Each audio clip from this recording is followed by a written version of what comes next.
What's good, fam? It's Mr. Kelly with Good to the Hood, talking about anything and everything that impacts the culture.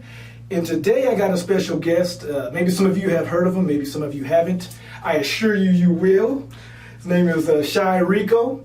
Has a hot song right now called I Can't Breathe. Yes, sir. And before I jump into I gotta let me tell you how I heard about this song, okay?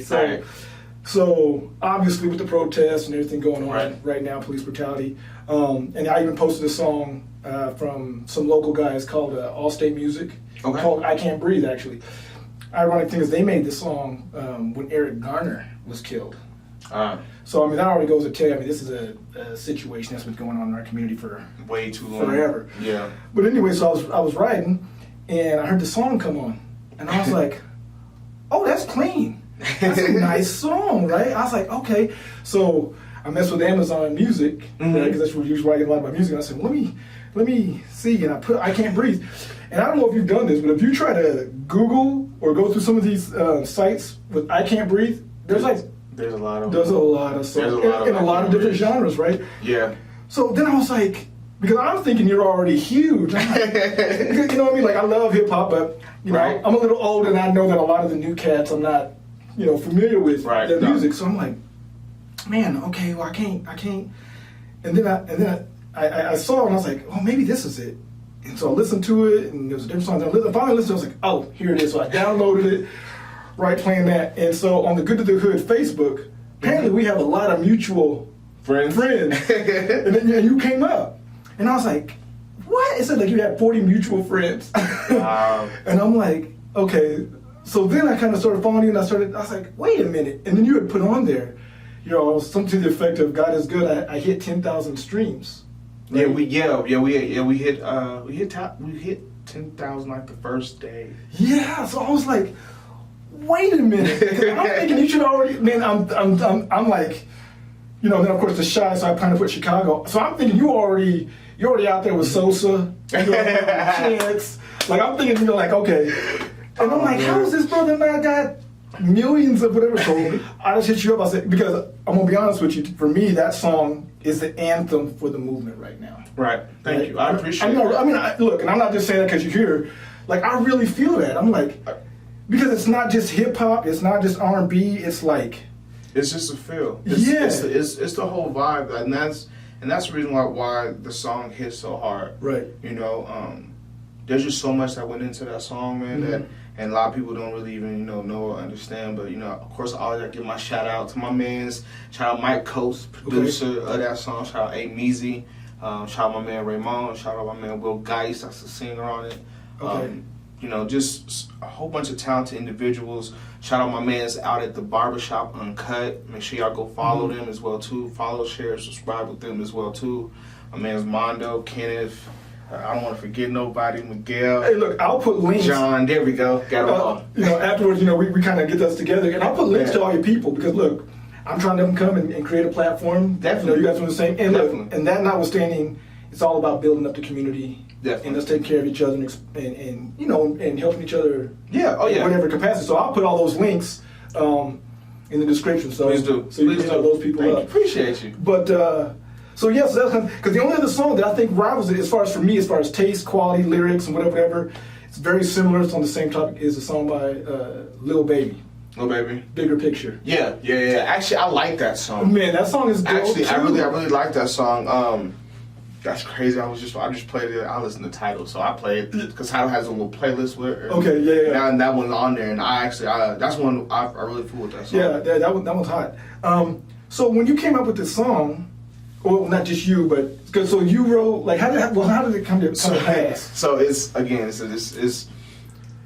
I've been in so many studio sessions, right? Because I've made a lot of music and stuff like that. And I've been a part of a lot of projects and stuff like that. But I've never, still to this day, I've never had an experience where I had experience for this studio session. And like, I won't say it's like a Cinderella story, but it's really like it's really an inspiring story because. So how it happened, of course, most people may or may not know, I was a fill-in because somebody else couldn't make it to the studio session. Wow. J Triple, she's one of the very well-known MCs in the city. Okay. I couldn't make it. She had hit me up and was like, bro, could you make it to this session? I was like, yeah, you know, more times than many. If it comes at, like, when it's a studio session, I try my hardest to be there if I can. Yeah, for sure. Know, but more times than many, if I get an invite, 9 times out of 10, I'm in it. I'm in it. Yeah. And so there were some other artists that were supposed to have been a part of it as well too. You know, circumstances may have came up. Not sure what happened. Right. But I was the first one at the studio. I beat everybody there. First one at the studio. I hadn't even heard the beat when I had you know, before even getting to the studio. So I had no idea what was happening. I was just like, I'm ready for whatever at this point in time. I have my daughter Korea. She was with me. Okay. I brought her to the studio. So we were just we were vibing, chilling out. We went to Side 3 Studios. Shout out Side 3. Oh yeah, okay. Went to Side 3 Studios. Went to Side 3. When we got there, me and my daughter, we were just chilled or whatnot. I was just just checking out the vibe, the scene. We waited for the engineer. He had got there, and I was like, "Do you have the beat?" And he was like, "I think I do." I can't remember whether he did or not, but he did. He did have the beat, and I was like, "Hey, can you just toss it on where so I just kind of hear it?" Right. But once he put it on, I was just like, you know what? I'm gonna wait till everybody else gets here because I want to make sure that when I approach it the right way. Because that's a very big thing. You know, I'm very big on writing songs. I'm very big on making sure that. Was the concept of the song already? Like, did you know you were gonna do a conscious? Oh no. Okay, Nothing. so for all you know, this could have been a club banger. This could have been whatever. At one time, I didn't even. And it's crazy because me and Coach, the producer, we're cool. Like that's my man's and whatnot. And I didn't even know that it was his session or whatnot. So I was like, bro. So he got there, showed up, and I think he knew I was coming, but I didn't know that he was there. So I got there. The engineer showed up, and then we were just cooling for a little bit when I was waiting for everyone else to get there. And then the other people that showed up first was Mondo, Miguel, Kenneth, and John from the Barbershop Uncut. Those people who they're the main ones that made all this possible. Okay. That made the session was all there because it was a segment for. So they got those same street dreams. They want to make it in music too. Yeah. But until you make it, that didn't necessarily pay the rent. So you gotta. Right. So but they're the main force behind it. They have some episodes on YouTube that are just flat out dope with MCs from the city. So it was another piece for them to put together. Again, they didn't know either what it was going to be going. Nobody knew what it was until Wil Guice did what he did. Oh, okay. So Wil, what role did does Wil spit on here? Will's the singer. So he's the singer. Okay. He's the singer. So he already had in his head. No, he didn't even have everything that was done on the spot that night. Okay. Wil Guice spent 2 hours in the booth by himself while we all just pretty much watched, and he did all of his vocal. He wrote that hook. He wrote everything. He pieced everything of that together. And I don't know if people know that's why he's a Grammy award winning singer songwriter. You know what I mean? So the man's extremely talented, but he came in. We was all just we were like, damn, bro, this is taking like a minute. Bro I think he had like 25, almost like 30 different tracks of just everything, bro. And he come in, do something like that, go back outside, smoke a cigarette, come back in, do some more. Like, it was all just like that. Right. How it came along were like that. And by the time that man was finished, then we was ready to put our verses in. So he did his pieces and did whatever, and then he came to you guys and said, spit a 16 here, or no? Not even then at that point? No. So the crazy part about it, like, just how he put everything together, you would think that he went in, did something, somebody else came out, went in, he went back over. No. Really? Everything was done before we got into the booth.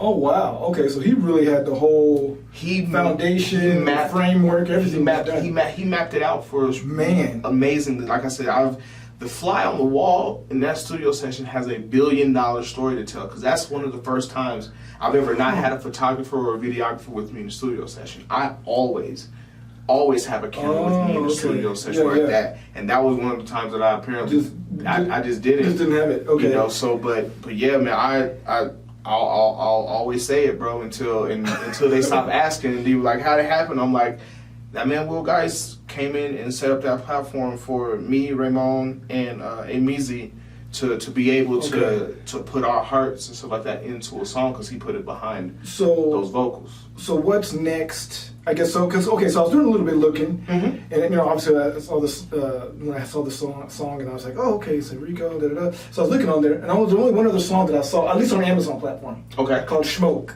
And it's like it's a track you dropped. I guess 2 years ago? Well, about a year ago. Okay, about a year ago? A year and a half ago. Okay, so about a year and a half ago. I was actually listening to that on the way up here.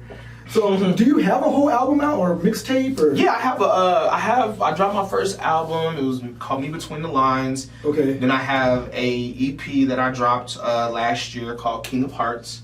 Okay. So, how long have you been in music? I've been doing music since I was a child, since I was in high school. I play the instrument or? I play the drums. Okay. I dabble with the piano a little bit. Oh, nice. Just a little bit. Yeah. I do want to learn how to play the guitar though. That's one of my next feats that I want to get up. But But yeah, no. I moved out. I moved here when I was 19, going on 20. Okay. From Chicago. Okay. When I got here, I've always stayed writing my music, but I guess I was a procrastinator for a long time. Like all my friends would always tell me like, bro, like you're dope, like you do. You should probably do something with that. You should probably do something with that, yeah. And then just life and situations and stuff like that. Like it always came to me having to kind of push stuff back or not be as out with my music as I've always wanted to. Right. In 2014, my brother was murdered. Oh, wow, sorry to hear that. I appreciate it. My brother was murdered. I buried my brother on my 26th birthday, literally. Damn. And so I had actually kind of drew back for like 2 years. And I really didn't do anything musically. I had started making like some little connections out here musically, like, open mics and stuff like that, just so I could kind of get a feel for it. And then that happened and I was like, you know what, I'm good, I'm done. I was at a place where I was hurt. Yeah. And I didn't want that hurt to be reflected in all my music, but lo and behold, that hurt is what kind of made my music what it is. And I'm able to, I write from a very, very, very deep heart place with a lot of my music or whatnot. And so after those 2 years kind of went by and I kind of stopped feeling sorry for myself, I changed my name from Shy Prophet to Chy Reco. Okay. My brother's name was Michael Rico, so I adapted his name and put it on the end of mine. Okay. Just to kind of, owe to my brother, and that way his name will, no matter what, his name will always live, and I'm big on energy. And I was going to ask that too. I feel like the Shy part was kind of obvious, right? Right. It's a play on words with shy and shy. I was kind of a little bit shy when I was a kid growing up. Oh wow. Okay. So let me ask you this though. Yeah. So being in Chicago, so are you a Chicago or Denver rapper? What would you? If you had to say, hey, you know how there's the East Coast, West Coast, this right? I would identify as a Denver rapper. As a Denver rapper. As a Denver rapper. Okay. Well, this is where I've made my career. Sure. Chicago is where I'm from, but when I left there, I was only a teenager. I was a kid. I hadn't really. Okay. I freestyle and do stuff with people at my school. I was still a kid. I hadn't really, blossomed like that. But I've blossomed out here in Denver, and Denver has shown me a tremendous amount of love. Yeah. Well, I think they're gonna embrace you a lot. Denver's really been. There's some guys out there that are pretty good. They really. They made their mark. Yeah. But as far as really going to that main big stage, like a few weeks ago, did a show with Don Blas, who kind of laid some of the groundwork for Colorado hip hop in the sense of on a professional big level, right? Right. And hearing a little bit of his story was pretty interesting. Was pretty cool. But so for your music, are you going to go in the direction of more conscious type, so to speak? Or is it going to be more street? I mean, 'cause this current track is obviously it's relevant. It's activism. It's political. It's political. Yeah. So I think I Can't Breathe falls definitely into kind of like the social conscious, like you said, political type, but not. My direction, and it's really it's crazy that I'm glad that you actually asked that question, because that's so the product that I'm currently working on right now is called Growth Spurt. What is it? Growth spurt. Growth spurt. Okay. Called growth spurt. Because over the last 2-3 years, I've had a lot of stuff happen. I've had a lot of new experiences. Right. I've had some highs. I've had some lows. Right. Just an array of stuff. And I mean, my direction as an artist is to speak to the people. Okay. You know, on whichever level I want to be known as one of the most diverse rappers. Period. That's my goal. That's something that I'm really fixated on. I don't want to be put into a box. I don't want to be put, labeled or whatnot, because I can make any type of music. Okay. Any type of music. But the music that I'm really, really keen on, that I mainly steer towards, is conscious music, speaking about, life, love, experiences, funny stuff, just that type. I'm not a big strip club, dope boy types. I mean, I come from a long lineage of stuff like that, and and I've seen it. I've been a part of it. Right. I can speak on it if I wanted to on a song. Right. It really just depends on the mood that I'm in. Come on, Yin Yang Twins already murdered the strip club music. Yeah, I can't whisper a whole song, bro. The stripper music is we're in a new era. But hey, that was a fun time. It was. I was sweat, the shirts all sweated out. Yeah, I absolutely remember that. The 2000. What is there not to like about music in the 2000s?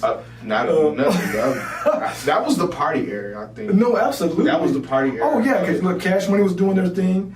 No Limit was still doing the thing. Lil Jon on the east side.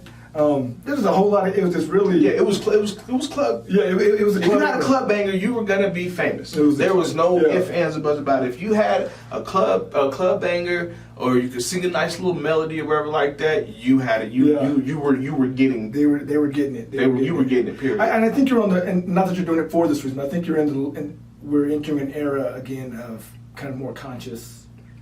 Type music, hip hop goes in and out. Yeah, and it's always everything, but there's always there's like in the 2000s. Yeah, it was kind of the club era, but it wasn't like there wasn't still stuff happening. Stuff happening, and other artists coming out with maybe gangster rap or conscious music or whatever. So, but I think right now it's going to be really conscious, maybe even spiritual. And I prophetic, and I think because it's touching everybody.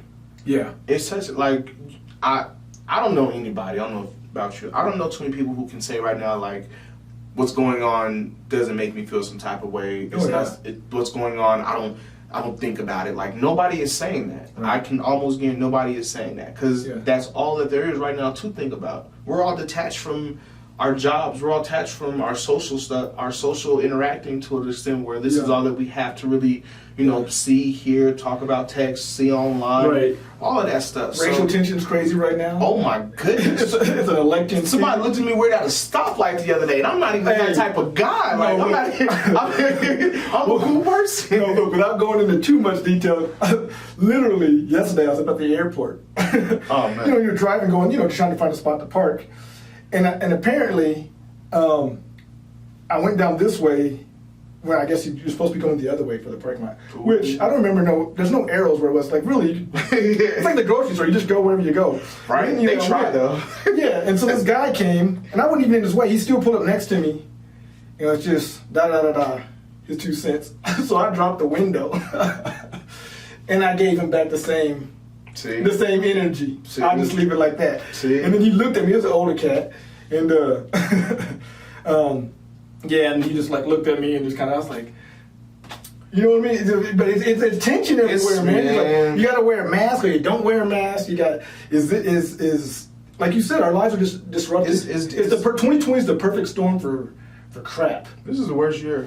Yeah, it's pretty bad. This has been. I'm sorry. And I've had some good and I've had some bad happen this year. But I'm sorry. This just as a whole, this year is just terrible. But this might be your landmark year. It might just be. I saw, and your song is playing on Shade 4-5. Yep. Yes, that is. So I got woke up at midnight to a text message, and I went on Facebook and saw somebody had tagged me and was like, "Your song's playing on Shade 4-5 right now." And I was like, "Are you for real?" I'm sorry, I'm the biggest Eminem fan that anybody's ever probably gonna come across. I like he's in my top 10. He's one of my goats, bro. He's definitely in my top 10. So for it to be on his platform, on his radio, I was just like, I'm just gonna say this. Like, I know there are a lot of people that are involved with this song, and it hits for everybody because we're in group chats, you know, I'm in group texts. We all talk. Yeah. You know, we all share, you know, what we're seeing online and stuff like that. So it's, you know, everybody is just, every time we're all just blown away. We're all just like, this is where we're going. Okay. Yeah. This is what we're doing. This is what it is. This is what it is. Let's go. I mean, we have to take it, man. And I was expecting that one. Yeah. I'm not gonna lie, I was expecting that one. And then the Denver Post getting behind it with the video. KS 107.5, let me tell you, man, I love them to death. Shout out Tosh McKee, Tony V, Victor, DJ A-Rich, everybody up there, man. They've been pushing this song and giving us so much love. Hey, that's what prompted you being here, man. I was listening to the radio and I was like, oh, okay. And it's been amazing, bro. And I again, this is the first time I've ever been like having rotation on the radio and people, you know, I get my phone blows up every single day. You got to ride the wave right now. I have to, you know, I kind of have to, and I have to prepare. Absolutely. I have to prepare. We all, you know, that's something that we all, me, Coach, Meazy, everybody else, you know, we all talk about, you know, we have to be prepared for what could become or what's going to come. 'Cause we have expectations. I don't know how it works on that level. Look, I tried to do music years and years ago when I got a couple of songs on my channel, but I just wasn't good at it. But, you know, just needed to express myself. I was a producer first before I rapped. Hey, look, and I wasn't good at that. So was Kanye. See, he's good at both, though. Man. Yeah, so Chicago, Kanye. You know? See the people put it together. Yeah. Hey, no, I used to look up to Kanye. So your people, look, he top 10. He's a top 10er to me too. He's impacted the culture in a big way. But however all that works is, I feel like the next award show, I don't care if it's the Hip Hop Music Awards or just the BET Awards. I mean, I feel like this song could almost be played. We should be on it. Yeah, it should in some way capacity. So look, y'all that see this, share this video for real and make sure this man gets out. If you haven't heard this song, I'm gonna leave a link in there as well. Please do. But man, I'm telling you, I feel like it's the anthem right now. As soon as I heard it, it's like, because sometimes, you know, you got to hear music and you got to kind of warm up to it. First time I heard the song, I'm telling you, I was like, oh, I got to download that. Yeah. I was like, that's hot. That's a good track. Same thing. It was the same thing with Lil Baby. But sometimes when you hear a song, you just like. Yeah, you can. It's really again, man. Some songs it hits automatically. Yeah. And so we didn't. If you, I don't know, it's kind of a side thing, but so we didn't record the verses in the order that they were on the song. Right. Actually, Ramond recorded his first. I recorded my second. Meazy recorded his last. Okay. Just felt, you know, I said, I was like, I'll go first. Yeah. Like, I'll go first. You know, and I just wanted to really, I wanted to put my best foot forward. And I wanted to, you know, I really wanted to give what I could to this song. You know, I feel like I owed it to Trip. That's my homegirl. You know, she wasn't able to make it. I feel like I owed it to Coats. You know, he's a legendary producer. Right. This is like the second, third time that me and Meazy have worked together. So I was like, you know, Meazy's a vet, hands down, one of the top artists in the city, hands down. How would you go about even, I guess really getting this out just has to be through social media and stuff, because like there's not really, as far as because there's no concerts or shows right now. Exactly. So we talk every day. You know, we actually just had a meeting yesterday as far as, you know, a few things is going to be coming up. I can't say it on camera because sure we'll talk. Yeah. There's, you know, just a few things that are coming up that is just, you know, when you get to certain levels, there's certain things that you have to now do. Right. And there's certain ways you have to go about making sure that it gets to point A to point B now. Right. You know, we've been very, very, very good as far as taking the advice we've gotten from those who have been in the positions where we're at now. And that's been important. Yeah. Because in some cases, we all, you know, we don't know all the answers. We don't know all the outlets. We don't know all the networks. We don't know who to necessarily contact. But what we do know as a cumulative is we all have our networks. We all have our connections. We've talked to people that have been like, "Yep, this is what you do from here, X, Y, Z," and now we have to execute that on our part. Right. You know, there's a lot of back work on it that's going into it as far as how stuff is posted, where stuff is placed, all of that stuff. Yeah, I tell people, and I knew that, like I said, I tried to do music a long time ago, but what I didn't know better than music is business. Yeah. And so I always tell these young guys, you know, that I've talked to and people that we've talked about it, people that I've interviewed and stuff, is the music business is 90% business. Mm-hmm. Like, it really is. I mean, it really is. Like, you think, well, it's music, but I mean, that's like literally 10% of it. Mm-hmm. Like the business and the workings and the promotions, distribution, and lawyers and all that kind of stuff. You know, as it grows, that's a big piece of the music is the product, but there's still all that whatever behind it. And like I said, there's been a lot of stuff that goes even like on behind the scenes, like you were talking about the distribution, the business part of it. Shout out Tim Gelt as well too. He's been phenomenal. Shout out Francois. Well, that sounds mad familiar, Francois. Yeah, Francois. Man, a lot of people really believed in this song and made sure that it got to where it needed to be. Yeah. So I don't, and if I forget anybody's name or forget anybody else, trust me, y'all. It's just that I know that this wasn't just us in the studio. Yeah, this is us in the studio and people who believed in this song and this movement. For sure. And just been like people need to hear this. Well, and the cause even. Yeah, the cause. The cause itself is. I mean, I think that it'll help keep attention. Mm-hmm. You know, to the bigger picture. And those individuals didn't necessarily die in vain. Exactly. You know, if we can make progress and we can impact those that can make the change and make the decisions that Yeah, and right now this is the time. Mm-hmm. You know, I mean, there's been too much going on, and it's affected not necessarily everyone directly, but even indirectly. Right. Everyone feels some type of way about it because it could have been any of us. Oh, and still can. And it still can. And still can. So are you guys, everybody that's on the song, is everybody an individual artist? Mm-hmm. And you guys just kind of came together? Mm-hmm. So it's not necessarily like it's a group per se. A lot of people. No, it's crazy that you ask that because like I've had people hit me up on like Instagram or inbox me on Facebook. Oh my God, your group is just so amazing. You guys drop some music. I'm like, well, this is kind of like a cumulative. We kind of came together. But you guys can do like Wu-Tang, like it's a group, but everybody still goes out and does,